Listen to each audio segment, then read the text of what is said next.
myself out on the streets with my head in my hands. I've got no plans, only to see you again.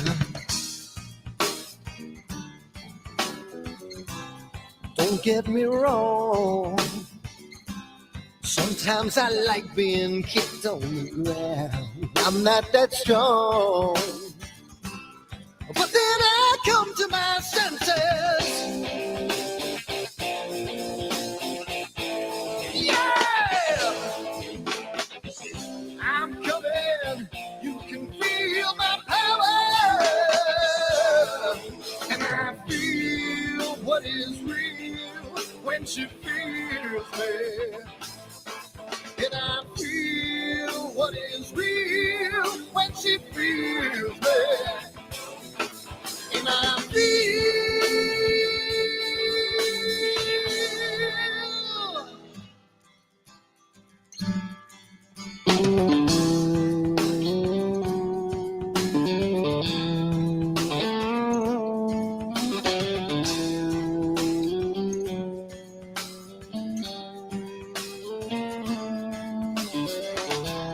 don't be afraid.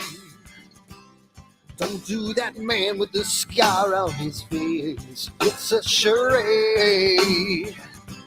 It's just the way you've been living. Yeah, I'm coming.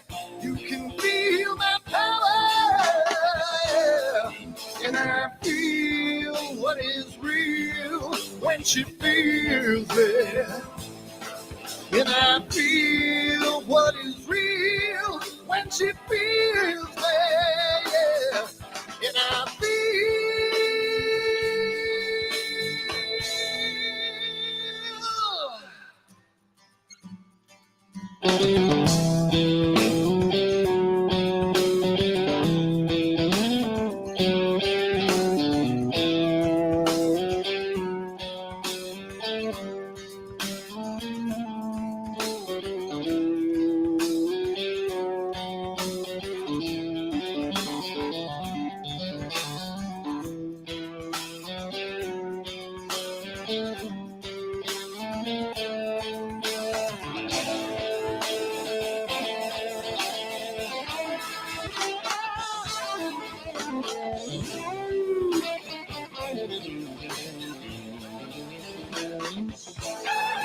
And I feel what is real when she feels me.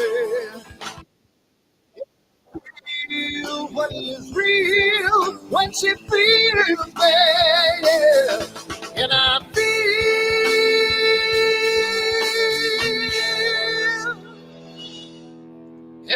feel what is real when she feels me.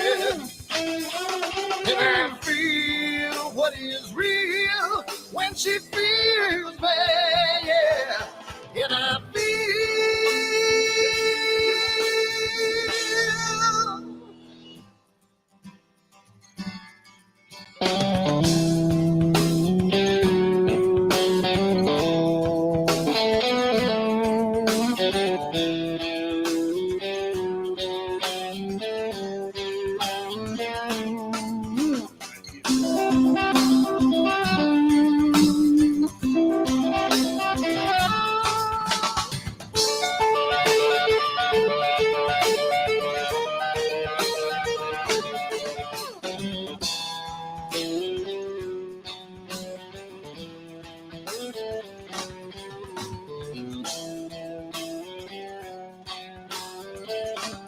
Jeez, yeah, I'm big.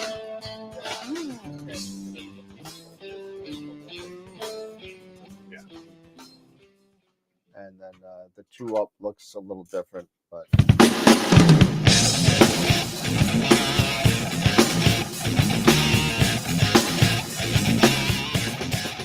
hi everyone, Dan here, and I just wanted to put a little snippet about Astroworld and what we do because I want to start getting the word out because I think it's becoming more and more of a giant community, and I want to get the word out to some other people. So what we do at Astroworld is we hold astrophotography chats on Wednesdays at 9 p.m. and Fridays at 8 p.m. Eastern Time. And we just talk Yeah, astrophotography. that's what I was. Wednesday's I was more of getting a myself techie ready. I kind was of advanced to getting intermediate, my and Fridays is cornbread more of a dressing newbie ready, kind of thing. So doing if you all want to that. check us out, and if you want to, Huh? hang out with some semi-decent people Yeah. that like to go off Yeah, the rails a Southern- little bit and have fun Southern- while they're doing it, Southern come check cornbread us out at dressing with astroworldweb.com, and you can and check out the schedule, sage and and you can sign up sausage for all the free giveaways You know what that I we do. did? We just gave away an Eagle Hmm. 4 Pro, Jen said, an go to Optilong season filter 52. kit, I had everything the picked Charles up, Brackenstein's and all I books, gotta and a do whole is bunch of go. other stuff. So come to astroworldweb.com. It's all ready to go. Hang out You with just us, have a throw good the time, other enjoy 45 it, minutes keep and we're imaging, good. keep The educated, lazy and route. clear skies. The lazy And I'll see you route. soon. I'm Bye-bye. telling you. You know what? You know what? After I fried, I don't know, I fried a turkey. Is that me? Oh, that's my phone.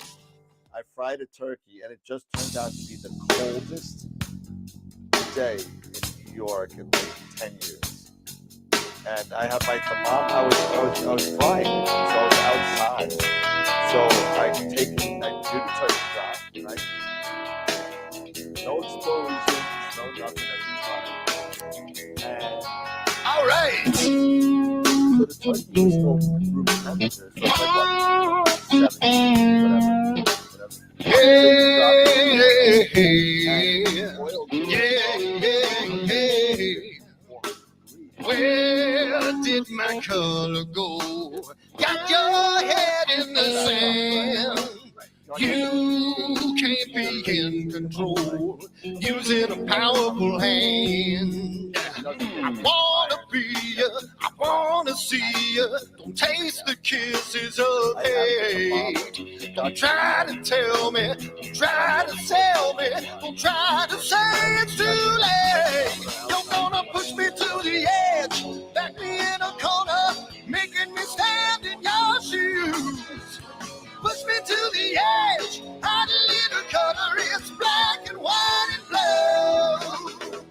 Black and white and blue,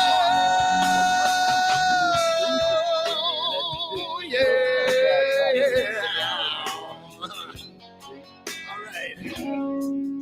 I'm not kidding. 7 hours. This thing cooked. Yeah. 7 hours. Cat learns to ring a bell. Rat gets free from the maze. We can be taught to love. We've got to learn a new way.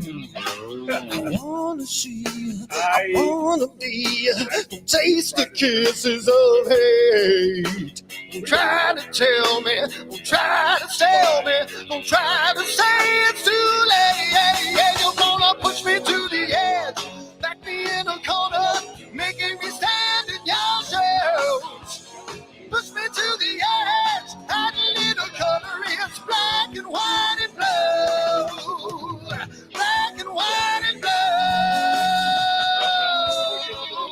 Yeah.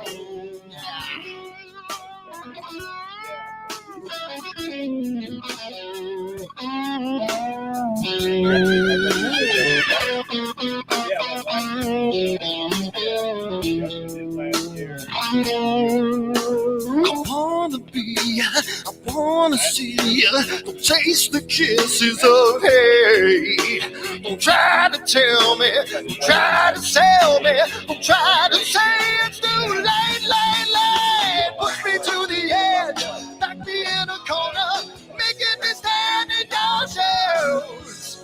Push me to the edge, hide a little color, it's black and white and blue. Yeah, black and white and blue. You're going black and white on the edge, back me in a corner, making me stand in your shoes. Push me to the edge, hide a little color, it's black and white and blue. Black and white and blue.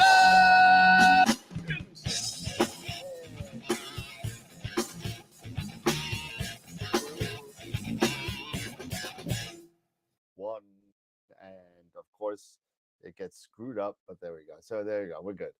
How's it We going, good now? everybody? Hey, look at this. We got some new graphics going on. We're still working on it. It's a little not kind of formatted right. You're gonna have to forgive us a little bit tonight. But we literally just put this together. What, like in the last hour? Yeah, So, just not so long at all. this is some of the things to come in 2024 with Astroworld TV. So Yeah. we're gonna change some things, and don't worry, we're gonna be the same old wild and crazy guys we always are. But you know, it's gonna be a little bit different and a little bit more, I guess, focused would be the right word, Eric. Yeah. You're gonna go try to be more focused. Have maybe some the more focused content and subject matter and stuff like that. So we're still gonna every once in a while, you know, things are just with Dan. You know, every once in a while that something's gonna go off the rails. What do you got to blame it on me for? What do you mean with Dan? What do you mean with Dan? What do you mean with Dan? What the hell is that all about? It's got to be the old guy, right? It's got to be the old guy, you know. Not yet, Tom. It's coming. It's coming. I know. You know what? I knew someone was going to ask. Where's the tree? You know, where's the tree? Where's the tree? It's gonna come. It's coming. I am the off the rails king, and that's what I make my that's what I make my living on. So I mean, I you know, you ask some of the people that I work not for that Here's Chris. Focused and structured is for scientists. Yeah, well, we're no scientists. Well, I'm not talking about focus and structured. I'm just talking about maybe, you know, we do, you know, you guys know, and you girls know that are in there that the chat basically runs the show.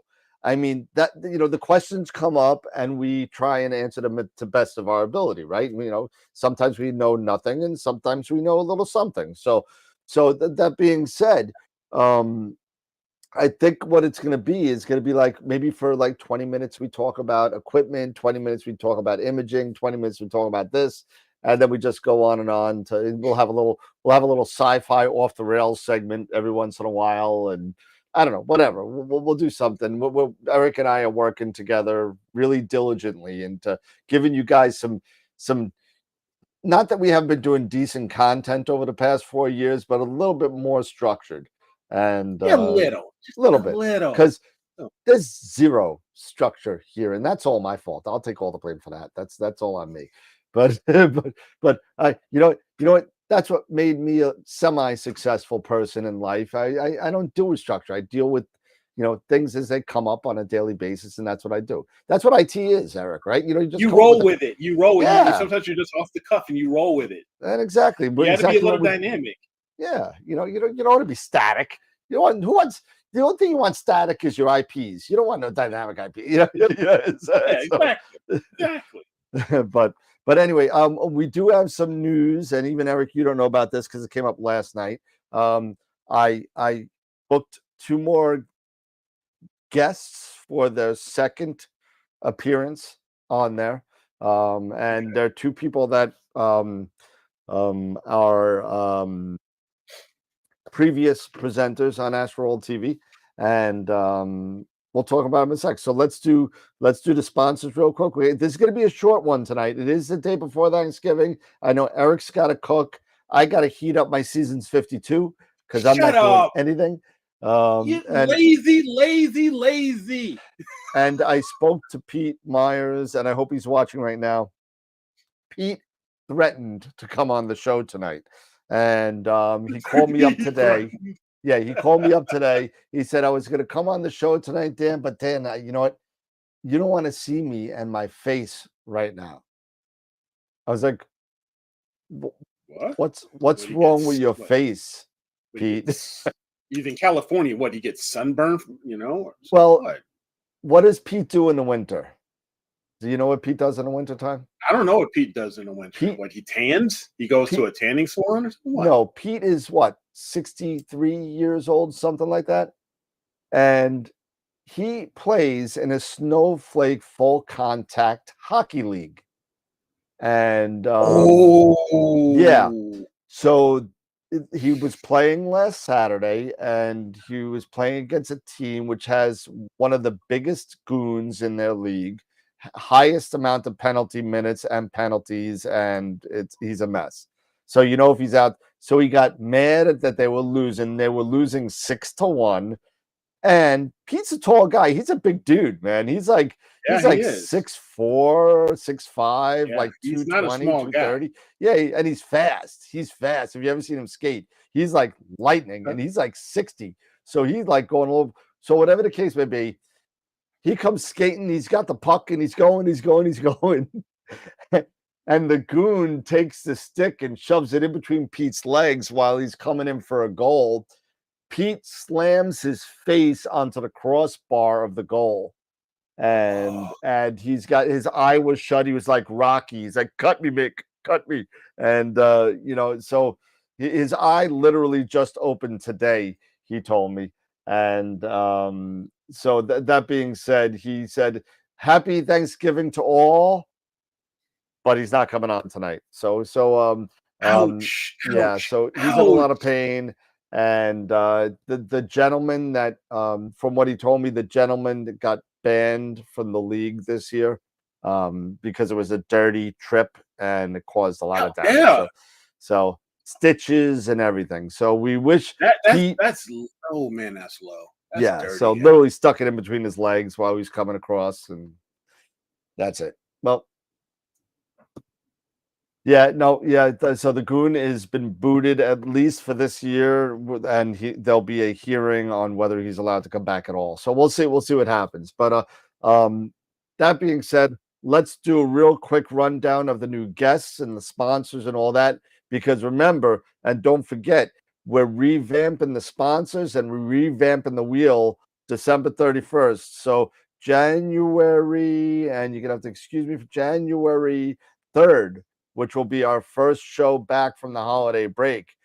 That will be a new wheel. The new wheel will be on the website starting December 15th. So if you want in on the newer prizes, you got to re-sign up starting December 15th. So go and do it when it goes up. So it's still good for now. It's good for another 3 weeks or so. So moving on. So moving right along, let's get on to the sponsors because we got some new stuff. We got a new main sequence member on Patreon. Gotta say that. So, all right, here we go. So, and Wappo, we gotta say thank you to Woodland Hills Camera and Telescopes over at telescopes.net. We just gave $250 away, and we still got 100 left for the rest of the year. So we're gonna save that for Christmas. We got $100 left, I think, for them. So we're going to give away a Christmas present to somebody. And I believe, Eric, we got to talk about the schedule for December, what we want to do, and if we want to spend time with the family, if we just want to keep going, say hell with it. We may just do that because, if you're good with it, I'm good with it. Or whatever the case may be. Woodland Hills, thank you so much for the support over the past 2 years, giving us $2,000 in prizes. It's been unbelievable. Thank you so much to Woodland Hills Camera and Telescopes. Prima Luce Lab, Camera Concepts, Optolong. We didn't give away in Prima Luce, but we gave for the people at Nightfall, we gave a 5% off Prima Luce stuff. So we got some hits on that. So thank you to Prima Luce for allowing us to do that. Camera Concepts, more money from them. Optolong, we might have to dump them this year because they didn't give us much of anything this year. And it's unfortunate they have not been returning my calls. I feel like the redheaded stepchild, but there we go. Masters of PixInsight and IP for AP has been a staunch supporter of us since day one. Pete, Warren, Ron, thank you so much for the support. We look forward to another prosperous 2024 and future. Thank you. But 2024, we give away a free Masters of PixInsight class every Friday and a yearly subscription once a month to IP for AP. So if you're not on these wheels, get on them now because you only got 3 more weeks of these, and then the new ones start happening. So also, if you're new to the show and you don't know, We do have our own retail store at astroworldtelescopes.com with all of your favorite vendors such as iOptron, Pegasus, Prima Luce, Altera Astro, a whole bunch of them. Go check it out. Off the Rails members and all the sponsors, if you're not a sponsor, please consider being a sponsor for us because it helps us give away presents and stuff to the members. It also helps us pay for our table at NEAF, which is happening April 20th and 21st. So that's going to be a lot of fun. We're teaming up with Prima Luce again. We're cornering one half of a bench, so we're going to be back to back to it. It's going to be kind of crazy. So I'm going to talk to Filippo and Tom and see if we could lose the middle barrier and just make it one big kind of area for us. Yeah, so I'm going to see if we can do that. I'll talk to you tomorrow, Tom. We'll figure it out. Quasar members, and these are all different levels of member sponsors, and you get perks, shirts, T-shirts, Astroworld gift certificates. You get a whole bunch of stuff. So Black Hole members, thank you so much for sticking with us for the past couple of years. Red Giant members, main sequence members. So we got a new main sequence member, Sanford. Sandy, if you're out there, if you're watching, thank you for the trip, for hanging with me on the cruise, on the disastrous cruise. If you guys and your family weren't there, I'd lose my mind. So thank you so much for becoming a main sequence member. White Dwarf members, got to throw, it was on Facebook, so I guess I'm allowed to say it. Eddie, our condolences to the loss of your father over the past week. I spoke to you the other day, so all of our thoughts are with you and your family at this time. So seriously, good luck, buddy. Protostar members, and now we got guests, right? So if you notice, the date has changed. For some reason, I thought January 8th was a Wednesday. It is not. It is a Monday. So I spoke to Nico today, and we moved it to January 10th, which is a Wednesday. So Nico will be on. He'll be on January 10th, followed by on January 17th, Maxi Faliares will be back with astrophotography to the max. If you remember Maxi from last year or maybe 22, he was on talking to us about iPhone astrophotography. He's from Argentina, and he will be talking to us again. He's a longtime speaker on Global Star Party as well, and he has turned out to be a good friend of mine as well. So he is returning January 17th, followed by on the 25th, and you'll remember Adrian Bradley, the Nightscaper, will be back. He travels all over the world taking nightscapes, and he does some awesome images. And he's going to be coming with us January 25th. Nice. Again, we're waiting on a lockdown date on Mabula. So when that comes out, that'll happen. And don't forget also, December 9th, we are only, 20 days away from Astropalooza 2. Believe it or not, it was so good, we're doing a second one. So Trevor Jones, Sean Nielsen, Scott Roberts, Charles Bracken, Tom Bramwell, Dylan O'Donnell. I know you can't see it. Dylan O'Donnell, Stacy, Masters of Pix Insight, Dr. Sass, Wayne Park. They're all going to be there. 8 hours of fun. Come check it out. If you want to see the schedule, go to www.astroweb.com/astropalooza, and you will see the schedule. Go slide down to the bottom after the pictures, and the schedule is right there. It's a tentative schedule, but it's pretty much solid. So, nice. Yeah, pretty cool. So 2 to 10, another disaster. All right.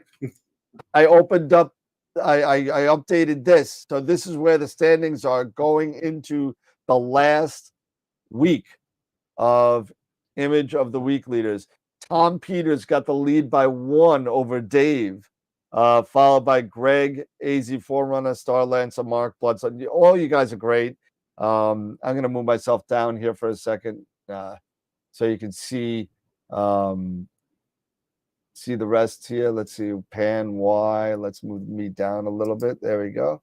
All right, so Astroworld image of the month winners. Here you go. I updated this with Scott because Scott won in October for his Cocoon Nebula, and we only have one left. So December 15th or so, whatever that Friday night is.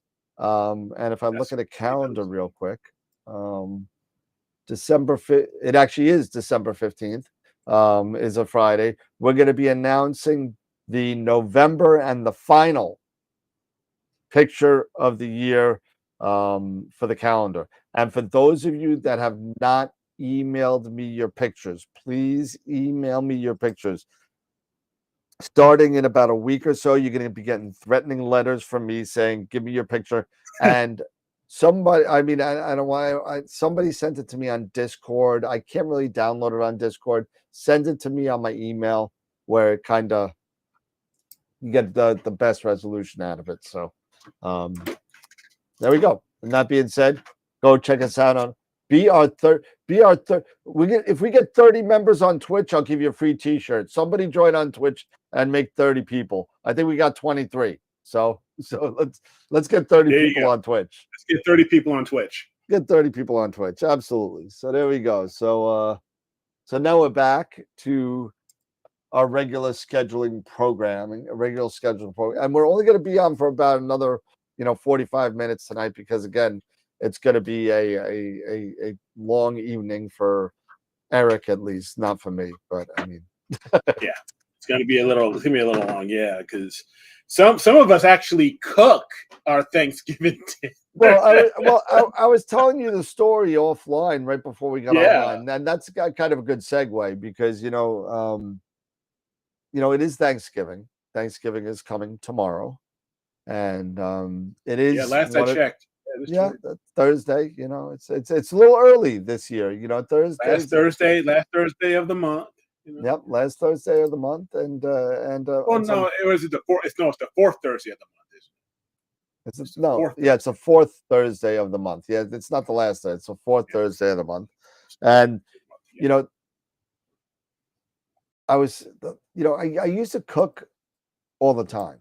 I did it 7 hours, 8 hours, 10 hours, day before, cooking, all that stuff. My wife did a lot of the stuffings and all the stuff, and I did the turkey. She did, we call them the crack cakes. And it's like these little chocolate peanut butter cakes. It's like crack. You just got to keep on eating them. So that being said, about 5 years ago, and I know it's on YouTube under Daniel Higgins. I know it's under there somewhere. And it was so cold. I wanted to fry a turkey, and I was like, "Oh, cool!" I bought the thing. I bought the canola oil. I bought the burner. I bought all this stuff, and I'm watching all the YouTube videos of people blowing up their houses with frying turkey. What not to do? Yep. Yeah. Well, you know what? Some people are just stupid. I mean, I worked for McDonald's for 35 years. All right, I know what oil does. You know what I mean? And you don't need to be a rocket scientist to not drop a frozen bird in 400-degree oil. Because it's not the bird. It's not the issue of the bird, right? That burns down your house. It's the entrance of the bird into the hot oil. The hot oil goes over the top because of the cold bird, and the oil goes onto the flames, and there goes your house or your garage or whatever, or your hand or your face or whatever. So if you're going to fry a turkey, do me a favor. Make sure it's room temperature, number one. Number one, room temperature, or put it in the fridge 2 days before. Well, you're screwed now, so leave it outside. Make sure it's thawed. Make sure it's thawed. Make sure the darn thing's thawed. And not only that, not to make sure it's thawed, because that's really an important part, because water, oil, they don't mix, right? Oh, Mikey just got us on Twitch, so there you go. So we got another Twitch follower. So thank you, Mikey. And Yes, you- make sure thank you, it's dry. Tom. I was just Dry I was just saying that, Tom. I was just getting there. Yes, you gotta Pat rub it, pat down it dry, your turkey. get some paper towel or something, go in there and clean out the cavity, all that stuff. Just make it Yep. dry, the skin Pat, nice and yeah, dry, all especially that stuff. inside. And I know some idiots that have left like the whole giblets inside the turkey while they're frying them. I'm like, really, dude? What are you gonna do with fried giblets, fried turkey neck? What are you gonna do? You know, Mhm. supposed to use that for the gravy, aren't you, or something like that? But anyway, but so I'm free. I'm going out and I wanted to fry this turkey, right? And I'm sitting there, and I bought everything, and I'm psyched to do this. And Thanksgiving comes around, right? It Yep. literally is the coldest day in New York in like 10 years. It was 19 degrees Fahrenheit. Unbelievable. So I take my Ooh. dry room temperature turkey, right? And I drop it in the 350, 375 degree oil that I've been heating all day because it's 19 degrees outside, right? Because it took forever. I got it in. I go, drop the turkey in there. Oil drops to about 260 and never recovers ever. Doesn't recover, doesn't reach a temperature to even cook my hand, let alone a turkey. And 7 hours to do this turkey. Thank you, Eric. Appreciate that. Yep. 7 hours to do the turkey, and it still wasn't cooked. We cut it. Me and my wife and my mother look at it. We cut it. Oh, the outside, it looks pretty good. We get a little bit deeper, and it's like purple. And I'm like, oh my God, this thing is still raw. so after 7 hours. So you know what we did? We took the whole 15 or 17-pound turkey, threw it in the garbage, and got Taco Bell. That's what we did. That was it. That's my Thanksgiving story for tonight. So I was just typing this up here into the chat. yep. And so just you're letting Josh, as well as everybody else. I did just create a folder on the Google Drive and shared that with Dan so he can bring that up onto the I'll do it right now. so he can pop that into the chat there. So he will, and so you go out to that folder that he's about to drop, and then you can put your high-res images for the calendar into that folder. Don't forget to make sure it has your name, all that stuff. And there you go. Yeah. So there you go. Just click on the link, drop your photo in there, and then we'll be able to get that all. And if you want any specific dates on the calendar that birthdays or whatever, send me an email. Say, hey, Josh, your birthday's tomorrow. Fine, we'll throw it in the calendar. No problem. Or whatever. Yes. And happy birthday, man. Yeah, happy birthday. I saw it. So yeah, just drop them in there and do that for us. That would be great. What I'll do here really quick is I'm going to share my screen and show everyone this week's entries for Image of the Week. Oh, I hope this works out. Okay. I believe, this is the last week of our calendar year for setting up the calendar. So let me go ahead and do this here. And I'm sending the Twitch link right now. Here you go, Twitch. There you go. There's the Twitch link for people. Yep. And for those who don't know, just a friendly reminder, the website is go to astroworldweb.com/IOTW. That's IOTW for Image of the Week. Go there. And again, big, huge thanks to Sean for his support for us and being so gracious to offer up this Optolon quad band filter for the winner of the image of the year. And if you would like to get some assistance with your PixInsight processing, as well as, we have great sponsors, the Master of PixInsight. We also, Sean, another great instructor when it comes to PixInsight. You can click on the link anywhere here on the yellow, and that'll link you over to Visible Dark CA. There you go. And then you can reach out to him. So real quick, Mike's Merlot 15 won last week. So again, congratulations there, Mike, for your win. Now, for this week's Image of the Week entries, we have the Horsehead in SHH by Mark Ellis, or Phoenix Astro.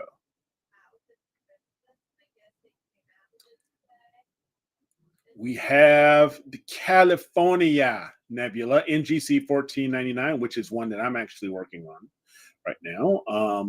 This is an SHO MOD blend by Tom Peter.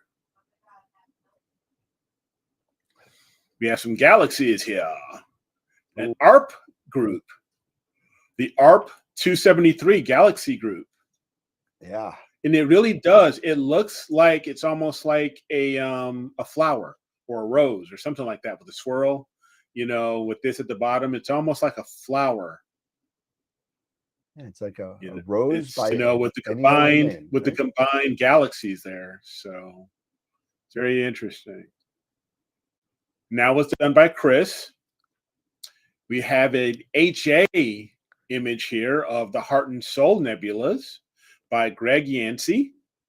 That's a new name, I think. Yes, this is a new name. Greg Yancey is a new name.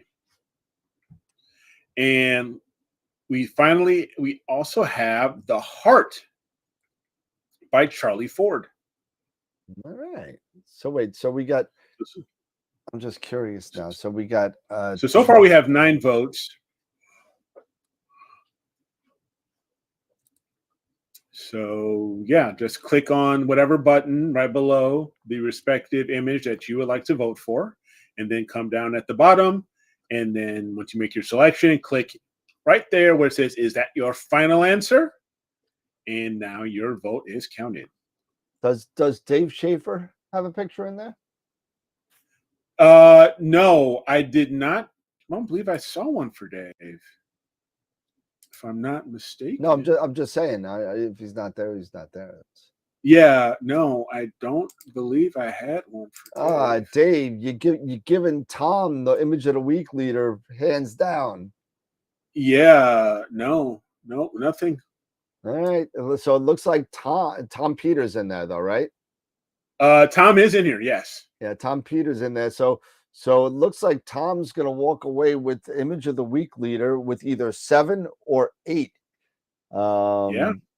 And that's what it's that. That's a record previously held by Greg Meyer at 6.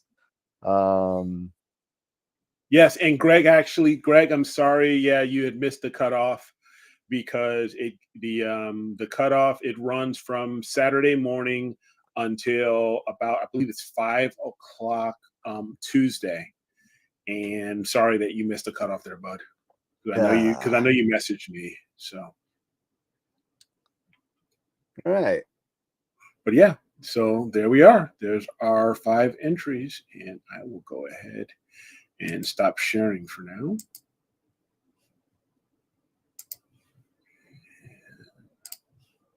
There we are.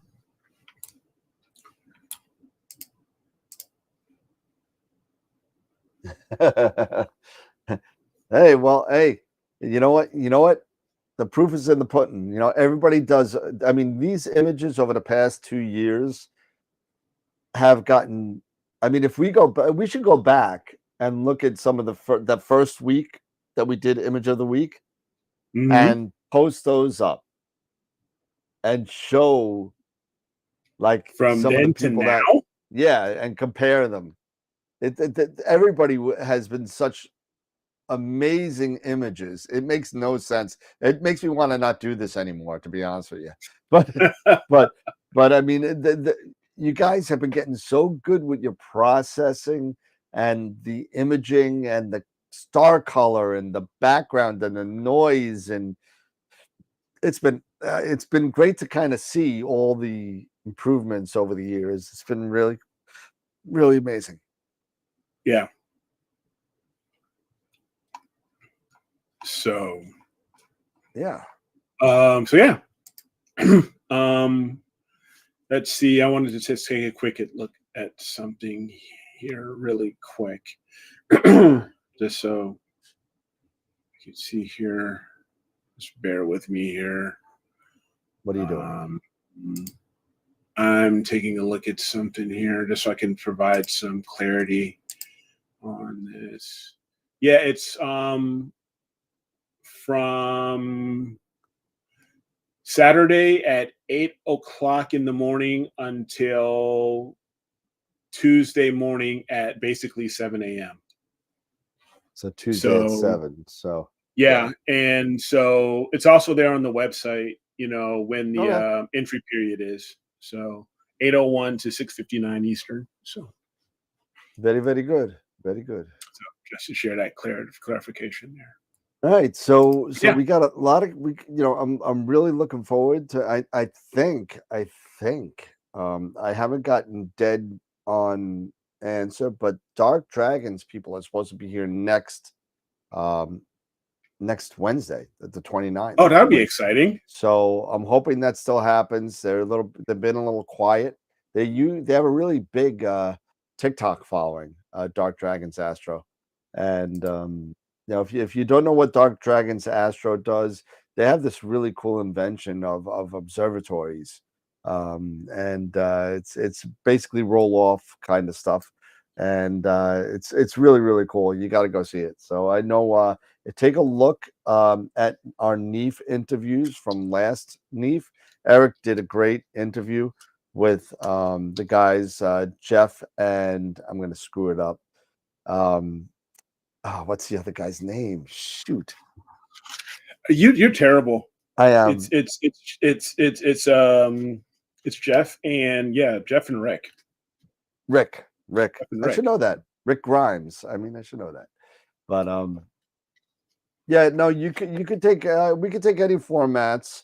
But there will be scaled down to probably a WebP. I do. I do recommend. I strongly recommend. You submitting a WebP, but others have submitted like a JPEG or a TIFF or even stuff like that. And I go in there and I'll actually change it to a WebP because that is more. It's because of the compression and lossless compression and everything. It's a lot easier on the performance of the website. Yep. So absolutely. That's why. And Roy, you summed it up really nicely. It is amazing. I mean, Eric took that shot behind him. I've taken the shot behind me. And this is about astro imaging for the most part. Originally, the show was about astronomy in general, but it has evolved to more of the astrophotography because that's where we're going now. I mean, that's where it is. I mean, I literally have 9 eyepieces behind me. I've had them 2 years. I can't sell one of them, So I sold my first eyepiece today, after being open as an astro shop for almost a year. So I mean, it's definitely going the way of the Seastar, the Unistellar, who is amazing, the Vespera and the Stellina, all these things that are out there that allow you to connect with your phone and do stacking on the fly with EAA type stuff. It's amazing. It really is. Yeah, it is.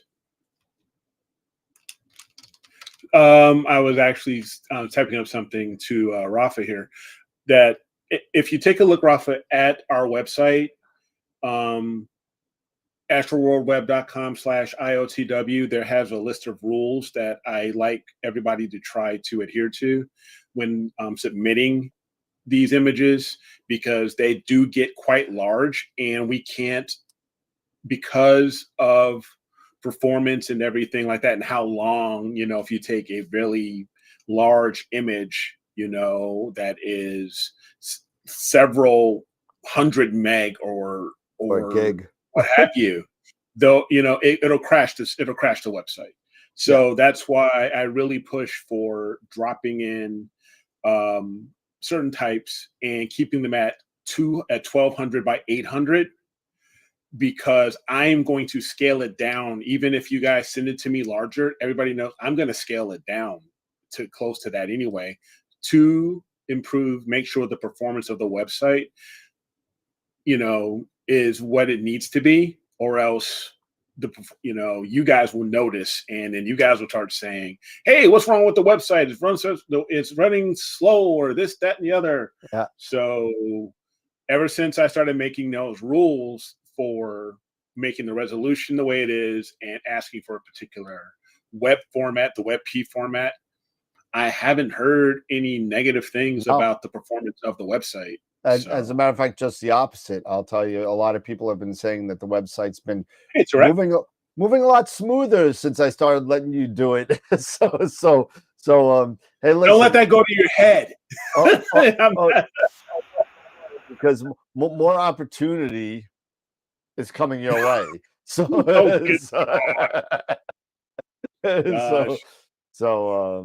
I'm telling you, and I've told you, you've got to take care of Elementor.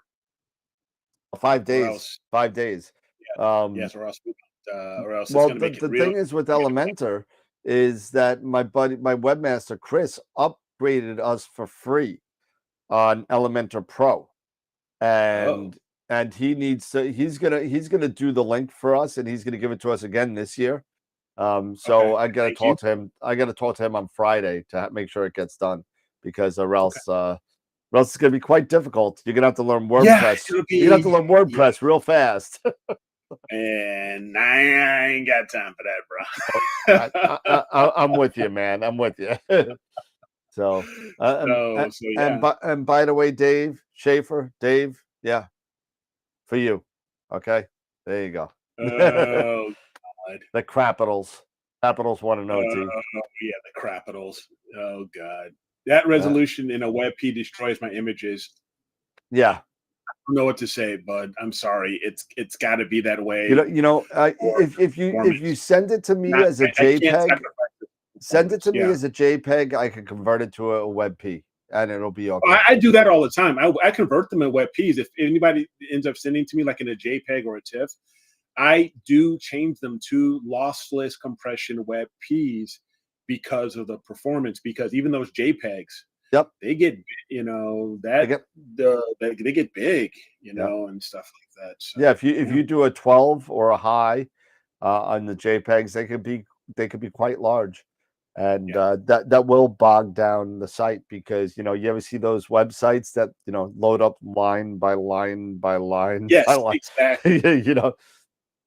Just because of the resolution of the pictures will slow down the site. And listen, unless if we get another 350 Patreon subscribers, I'm sorry, I can't upgrade the website anymore. So we just do what we can. We just do the best we can. Yep. So if you want to send it to us as a TIFF, feel free.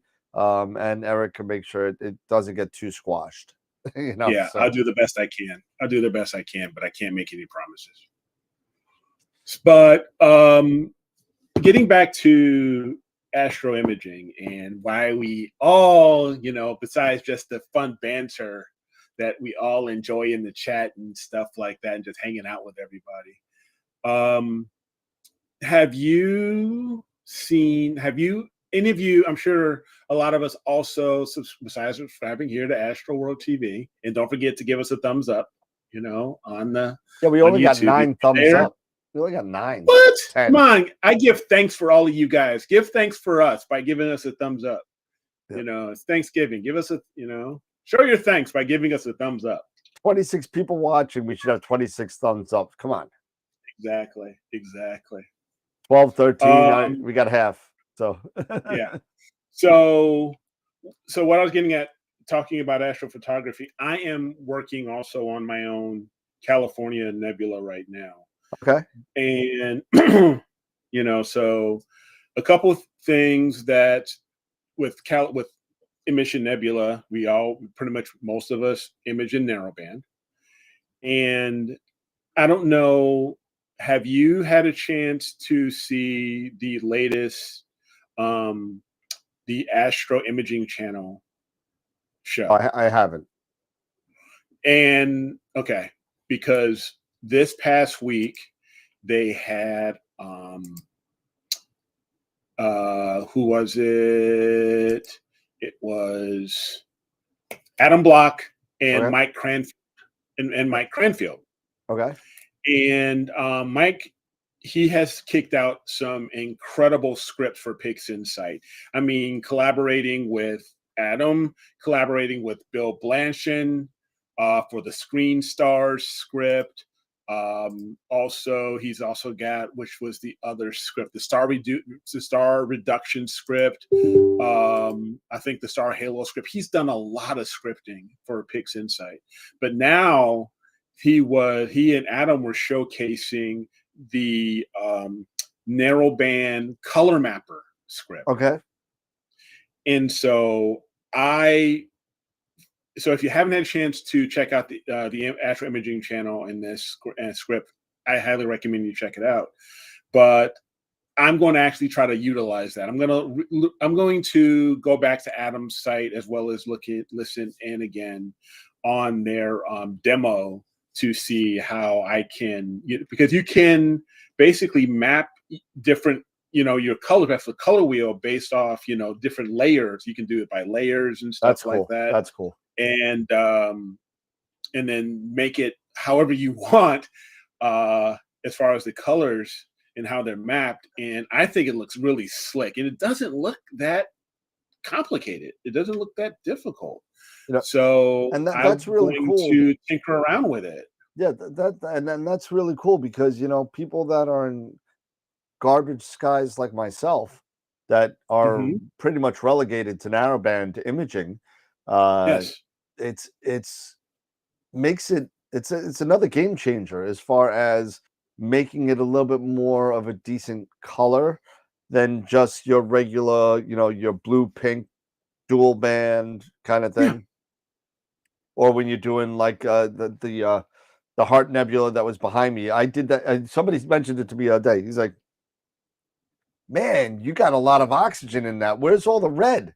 And I was like, "Yeah, well, I did it on purpose. I wanted a blue, I wanted the gold, I wanted the whatever. So I actually doubled in that one. I actually doubled in Pixel Math, the O3 channel, and to get that blue in the center, like really like, me, I'm very weird with my color mapping. And that's the cool thing about the color mapper is that you can be that weird, you can be that artistic, you can take you can make multiple, lots of layers and have different colors for on each different layer. You don't have to be relegated to just the three primary colors for RGB, RGB, being SHO, stuff like that. You can add more colors, I think, into each layer. That it's, at least that's what I understand. And does colors get better as don't get me wrong. You think 16 bits going to be the last camera out there? No, they're going to come out with a 32-bit camera eventually, and it's going to happen. It may not happen for a couple of years, but it's going to be interesting when you have all those.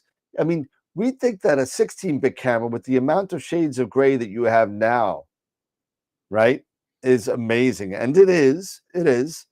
Can you imagine what it's going to be like 3D when you get to your first 32-bit camera? It's going to be amazing. But and there's a lot of what just came out also. More harmonic drives are coming out. Yeah.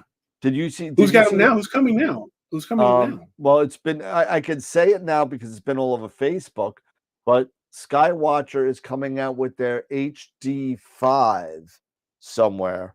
And it's called the HD5, and it's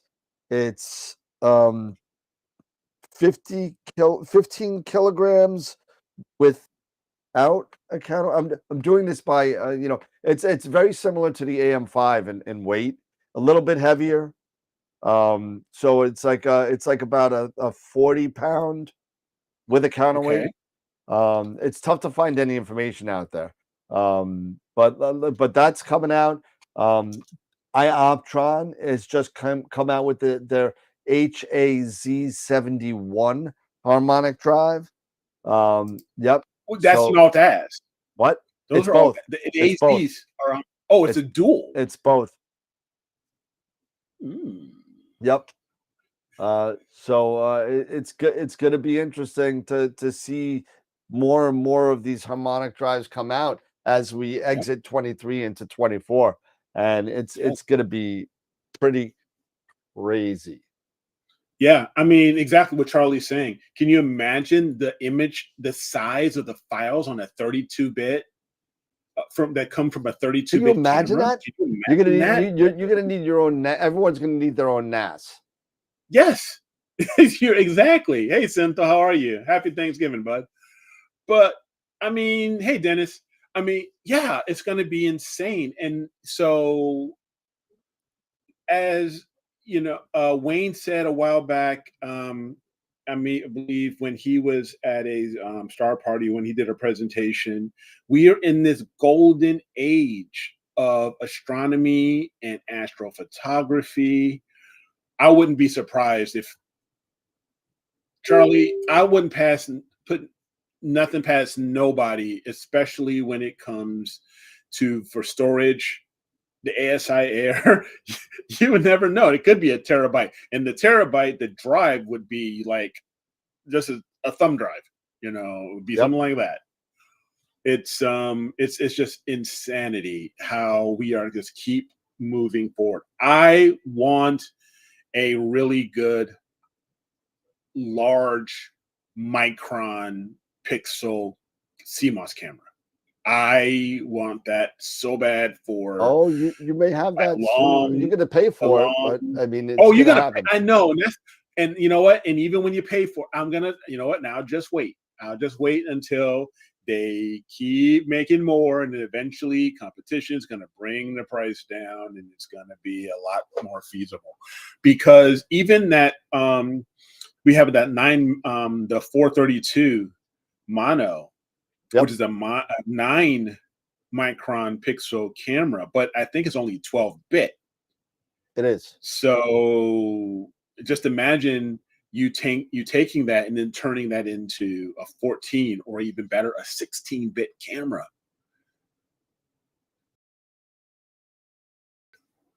That's what I'm saying. I mean, it's gonna be crazy. I mean, we're gonna see.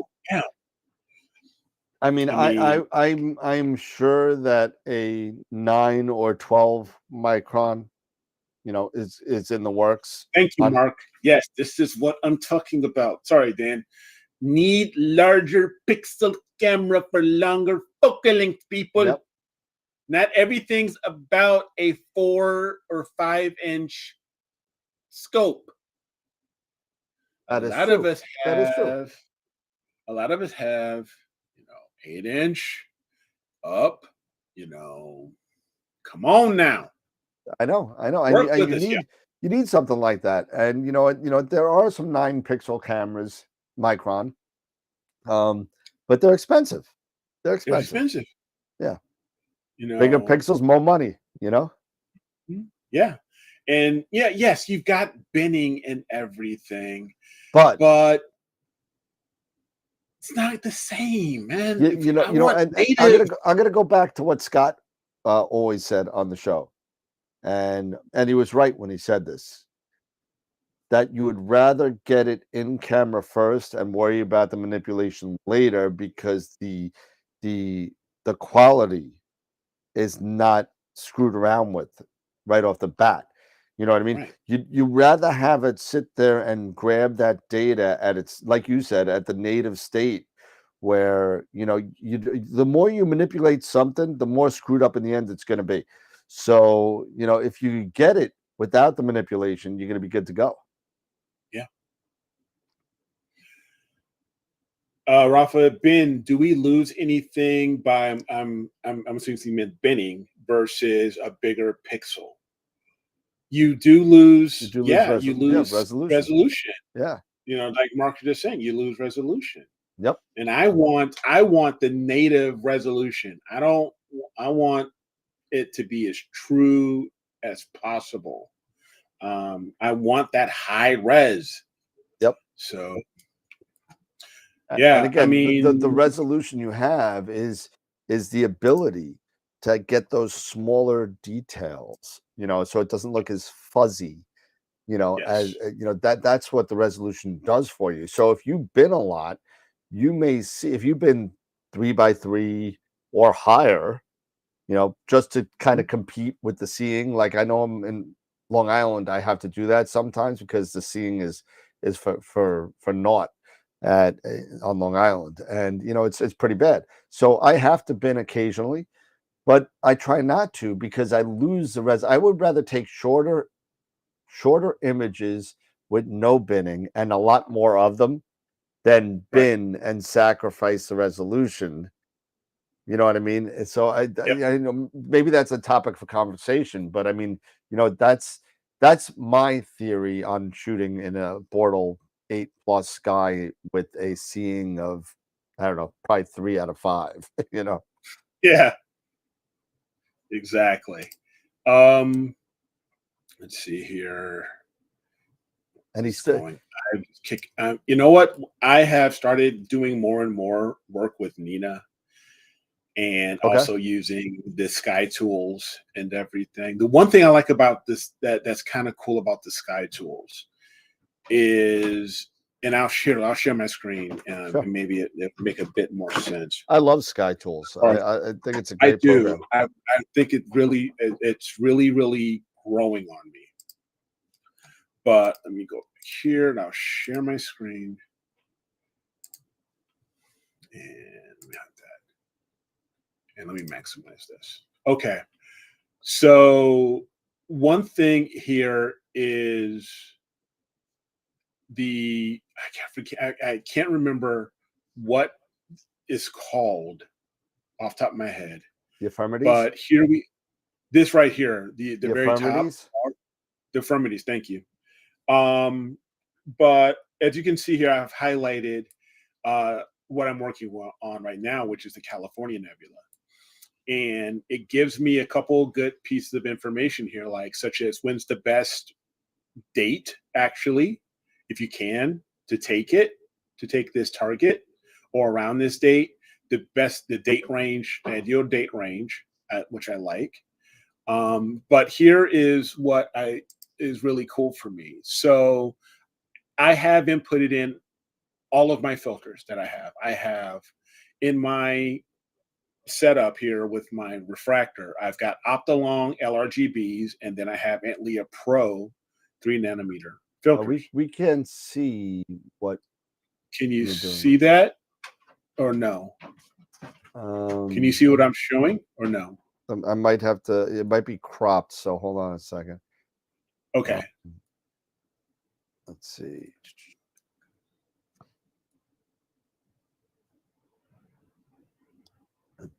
Yeah, it's you got to move it. You can move the screen down and to the right a little bit. Yeah, it's cropped a little bit. Yeah, so that now we can see it. Okay, cool. So we'll have to work on that as far as. Yeah. So I'm going to make this a little bit. Is that better? No, that not way. Really. It's cropped, so it's kind of. It's cropped. Okay. Yeah.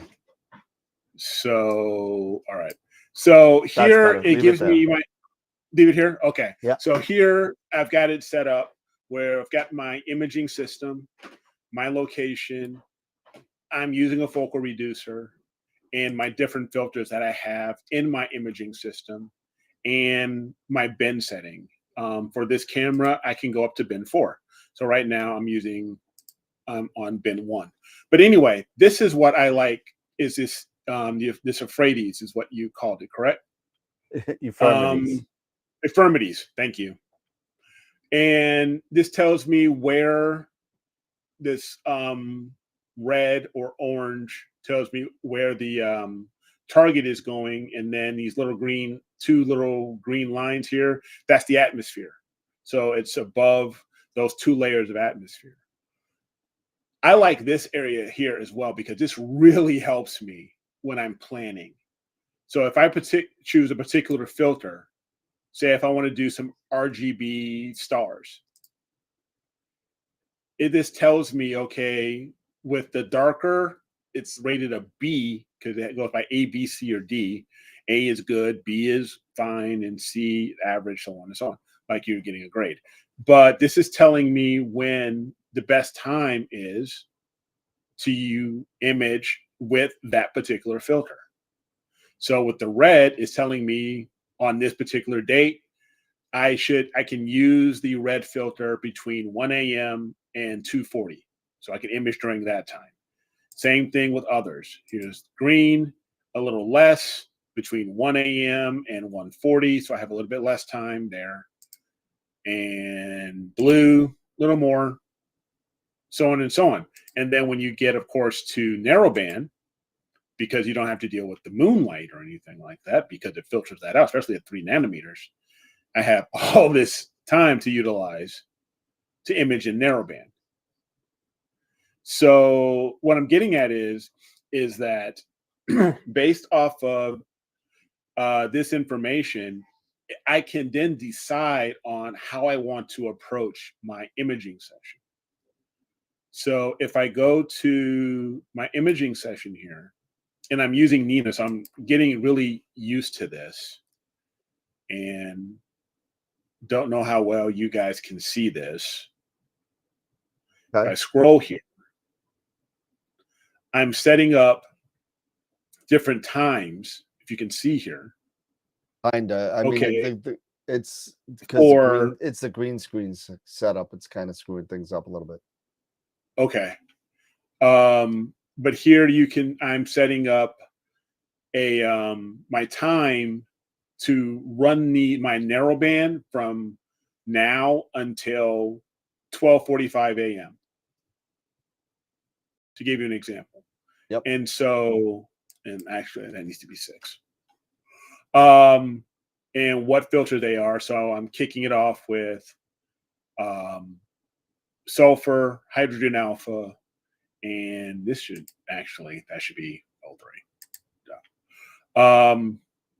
And then I'm telling it to run until 12:45 in the morning. Then I set up another instruction or template. Can you bring it over to the right a little bit so we can see the left side? Yeah, let me see if I can do this a little better, or maybe let me see if I can make this a little easier for everybody to see. Does this make it any better? The other way. The other way. The other way? Yep. Keep going. Keep Tell me when going. to Keep stop. going. Keep going. Keep going. Keep going.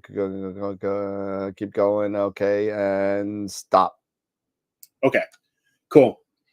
So, and let me just bring this up a little bit here. Okay, so right now, as you can see, I'm selling it to, because of this information from Sky Tools here, and I want to have some time to get some RGB stars, I'm telling it, based on the instructions here, do the narrowband until 12:45, and then from starting at 12:45, because I'm telling it its next stop, RGB stars instruction, start at 12:45 and loop until 2:40 in the morning, and give me start at blue, green, and then red based off of the information that I am seeing here. Right? There you go. So 12:45 is blue. That's the best time to start blue. So I'm going to let it kick off blue first, then green, and then red, because I can have a little bit more time doing red. and then let that run into a 240. And then by that time, okay, RGB is now done. Then kick back off again my narrowband starting at 240 until nautical dawn and finish stuff up. There you go. I'm gonna find out how this works. This is the first time I'm trying this, where you're having multiple instructions, multiple imaging instructions for a project. In theory, I think it should work, but we'll see. So let me see. Go back up to the top. Yep. Let me see what's Let going me know on when to here. stop. Okay, so annotation, wait for altitude, start guiding for, okay. Dither after 4 exposures. Okay, so loop conditions, loop until 045, 0. Then you're going to take that to 045, then you're going to go down, and then you're going to loop into, so when that's, so you don't need that second wait for time under RGB stars? I don't. No, because you're only telling the first condition to loop until 1:45. Oh, okay. All right. So it's going to loop until 1:45, the first one. So you could delete that wait for time. I mean, you don't have to. You can keep it. It doesn't matter. But I get it. I get what you're saying. Mm-hmm. Yeah. So that's going to go till 2:40 a.m. That's fine. Yep. And then this one, I can get rid of this one then here. Yep, that you can get rid of also. And then you're going to loop that till nautical dawn. That'll be. I mean, not that that's going to make any difference, right? But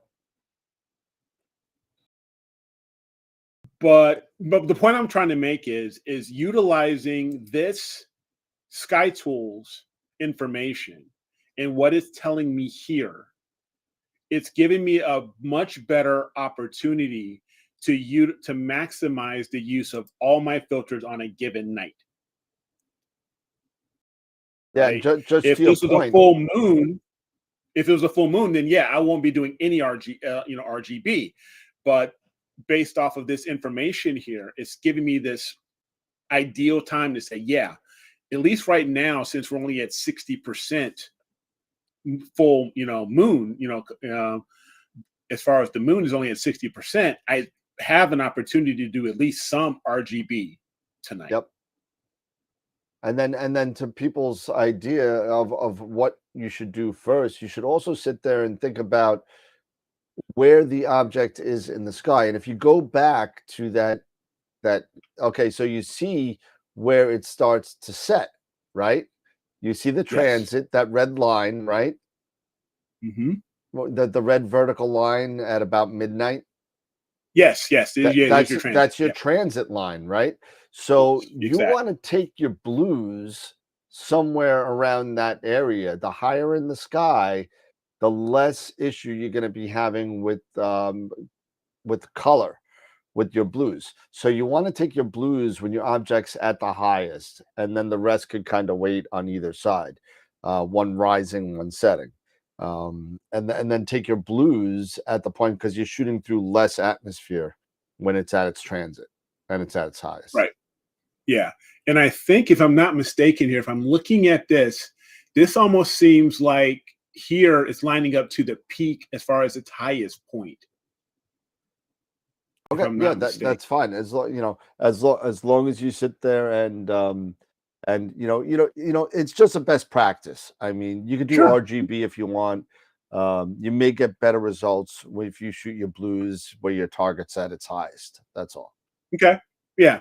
And one thing I'm also trying that I haven't done before, that I'm starting to do now, based off of information and me seeing others, say from Astrobin and just other conversations in forums, I'm going to start doing my RGB, binning that 2x2.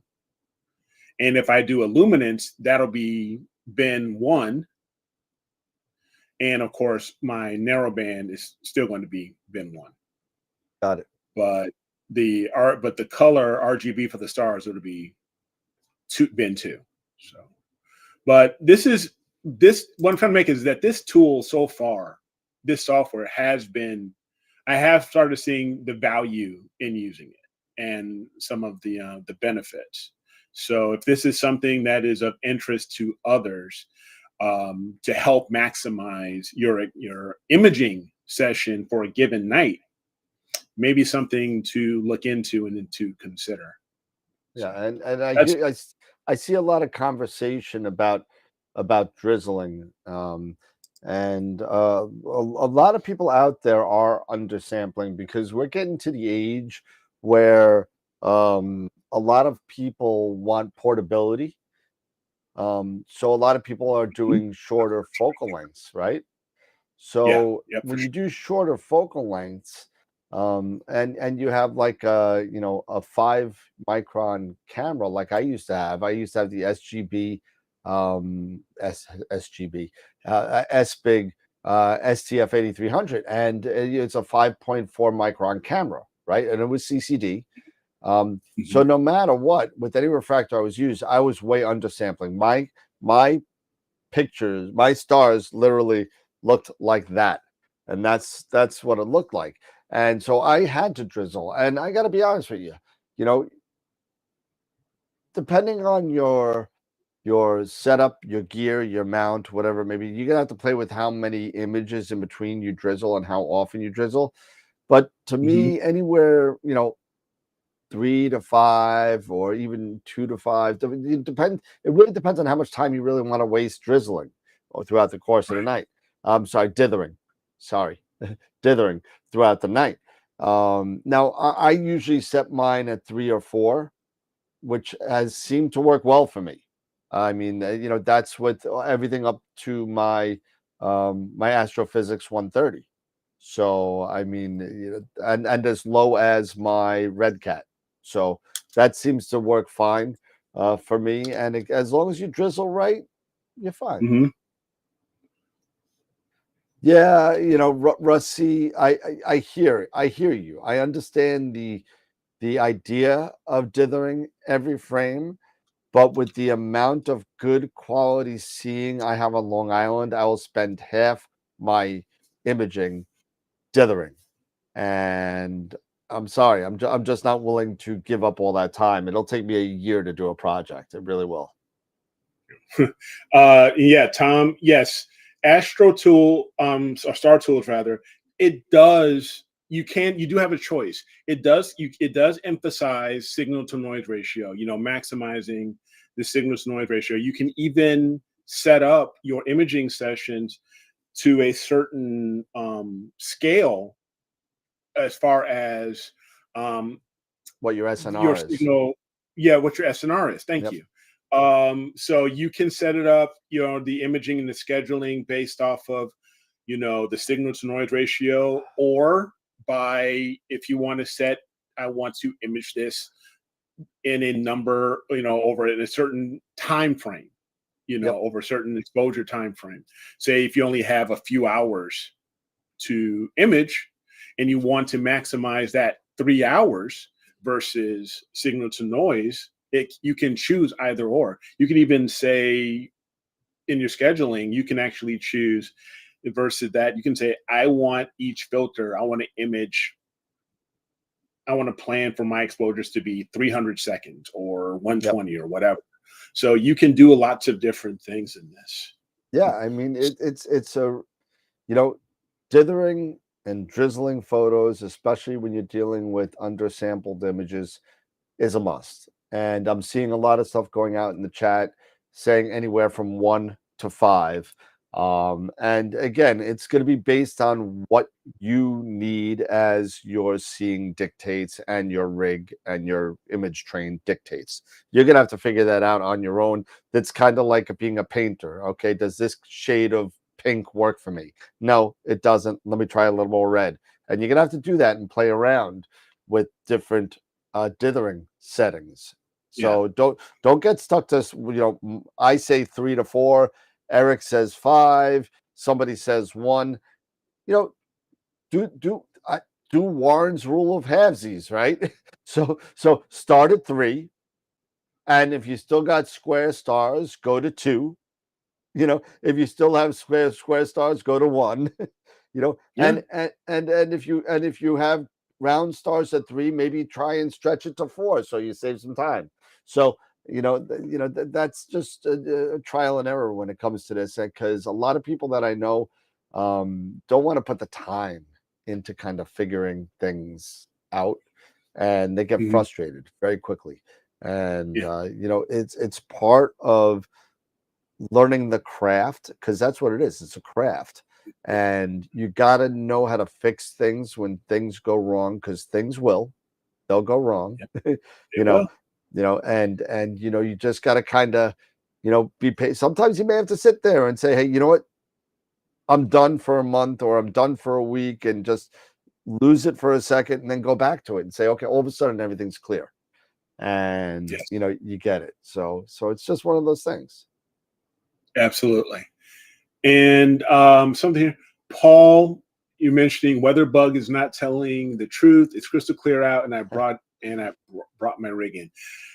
You know what? Honestly, I have dealt with that stuff. These different weather apps and stuff like that. If you haven't checked out apps or websites such as windy.com That's what I or use, Wendy.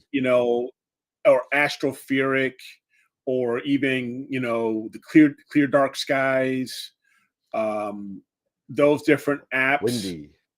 Yes, Windy. Oh, look, Uh, it's green, so it's showing my green screen. yeah.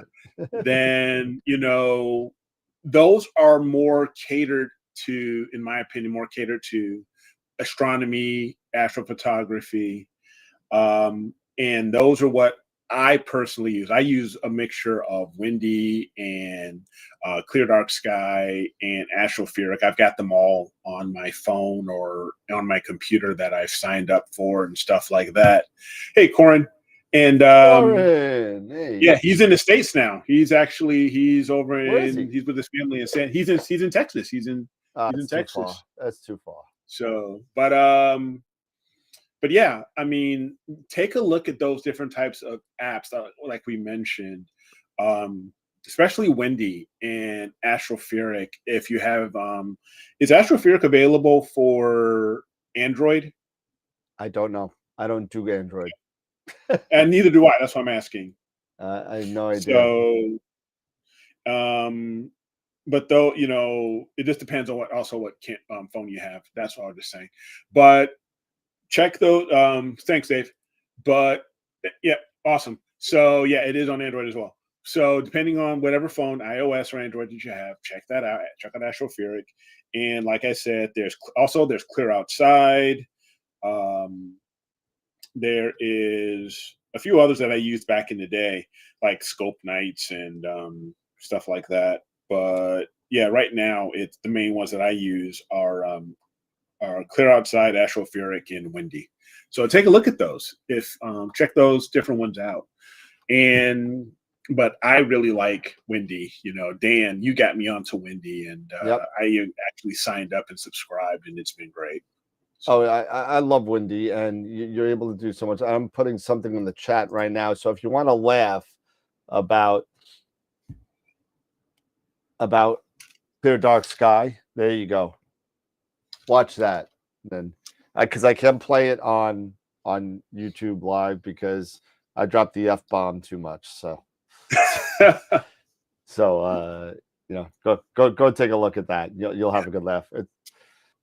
Oh, another thing, as far as products, I had gotten an email regarding ZWO because I have a lot of ZWO products and cameras, and I've got an ASI 224 MC, which is a planetary camera. Yep. I also use it for my guide camera. It's a very good. It's been great. Yep. I've had it for years. It was probably one of my first dedicated astro cameras, and I used it primarily for guiding. Anyway, I had no idea you could have a sale right now on that for $50 off, so it's $150 now. But it's now a version 3. They got their 224 version 3, and now this one has anti-amp glow.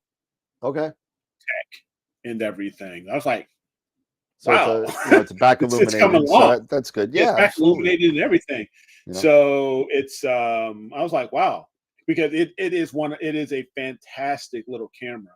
And I have used it to do not only guiding but planetary. I did a little bit of planetary with it, even though I suck at that. Not many people but are I good have at done it. some. No, but I've also done some DSO with it. I did one point. I did some DSO with it with the Rasa, like some EAA on the Rasa 8. So it's pretty slick, and it's not a bad price for a little No, camera. not at all. 150 bucks. Not at all. So Cool. if you guys are looking at things, cameras like that, for yourself for the holidays or anything like that, any budgetary, budget, but 150 bucks. I was thinking, because this is leading up to what my thought was if I think about getting that camera, maybe I could take my old one and turn it into maybe an all sky. Why not?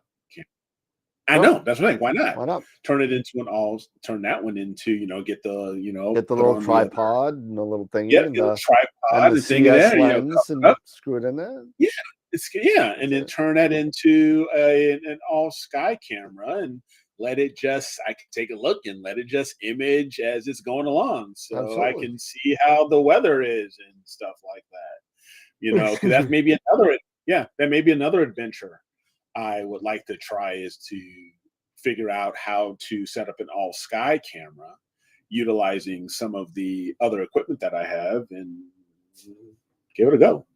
Yep. Definitely would be. That was It's the 224, right? Jackie, it's the ASI 224 MC. It's a little hockey puck camera, planetary camera that it's really, it's been around forever. Like I said, I've had that for 5 years, and it's awesome. So like I said, if I could take my old version 1 224, turn that into an all sky, and get the new version 3 to put back, into the stable for planetary or guide or DSO, then yeah. Absolutely. Exactly. Put it on top of the pod.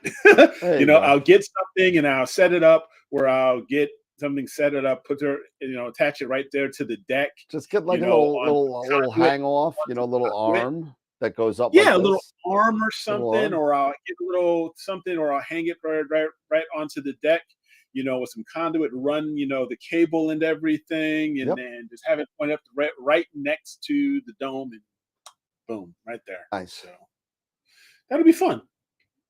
All right. Well, I'm getting pretty tired. I'm sorry. It's the holidays. I'll let it slide. Yeah, thank you. Appreciate it. I worked at 5 a.m. Well, normally worked at 5 a.m. I got 5 hours of sleep. So that's it. That's it. 5 hours. That's it. I'm telling you. I know, Dave. I'm sorry. Listen, this is a time of year where we do a little bit shorter shows because the holidays around. We got to cook. We got to do everything. And you know what? The Islanders won also, I think, again. So thank you. It looks like Brock Nelson has another one. I really wish they would trade that guy. But while he's worth something, I mean, just trade that guy. But it's just But hey, listen, it's Thanksgiving. I'm super thankful for everybody here and hanging out with us for for the many years that you have, and for all the support that everybody's given us over the it's really, really cool. So it's that time of year to get say thank you to everybody. So thank you to everybody. Appreciate everything, really, honestly. Yes. Many blessings upon everybody, your families. Enjoy the time off if you have the time off, or the holiday and you're able to spend it with your loved ones and stuff like that. Enjoy just relaxing, and just being thankful for all that we have and all that we're blessed with. So I'm thankful for this opportunity. I'm thankful for Dan hanging out with all of you guys. This hobby and lifestyle, which I consider this is a lifestyle more than a hobby. Yep. That my wife got me back into. Yeah, she bought you that 8-inch, right? Yeah, because she bought me that 8-inch, and then it just snowballed from there. But it's been a great year. Every year is for the past many years has been awesome. So thankful for my family, thankful for everybody here, and just thankful for looking forward to another year. So. Absolutely, another year, getting ready to start season 5. Yeah, I know, right? Season 5 is coming up in a little bit more than 5 weeks. So our first guest for season 5 will be Nico Carver from Nebula Photos. So Nebula Photos. Yeah. So it was so fun photo bombing Nico and Ron and Nipa. I'm telling you, it's a lot of fun, and we're gonna be doing that a lot more, man. Trust me. We're gonna have a lot of fun this year. So hopefully, the Islanders almost blew it. It was 3-2, but anyway, it's gonna be a lot of fun at Neve this year. The tables are booked. It's gonna be a wild time. Eric, you and I got to talk on what we plan on doing this year, because I'm sure you have some great ideas, and so it's going to be a lot of fun. Why is Matt Molson on the post-game show? That guy's not even an Islander. Go away. Anyway, but that being said, everybody, have a great night. Everybody, have a great Thanksgiving. Thank you so much for hanging out. I know it's not that much shorter, an hour and a half. Not that much shorter, but maybe you go hang out with your significant other or your dog. That may be your significant other. I don't know, for some people out there. Have a glass of wine. Watch some TV. Enjoy your steak, Mark. Enjoy your steak. And absolutely. And you know what? If you haven't watched it, watch Dark. Watch Dark. The show is awesome. So just watch it. It's crazy. Anyway, everybody, have a good night, and thanks everybody, and enjoy your Thanksgiving with your family, and we'll see you on Friday night. Remember, keep imaging, keep educating, and clear skies, and we'll see you on Friday. And I've got clear skies tonight, so we're gonna see how much of the California I get. Wait, I'll show you. It says mostly clear on my weather bug, and no, it's not. Anyway, lose the weather bug. It's never right. Watch my video on clear dark sky. That's never right either. So have a good night, everybody. Have a great holiday. I'm looking forward to the parade tomorrow. I want to see Santa Claus. Bah humbug. See you, everybody. See you, everybody. Bye-bye.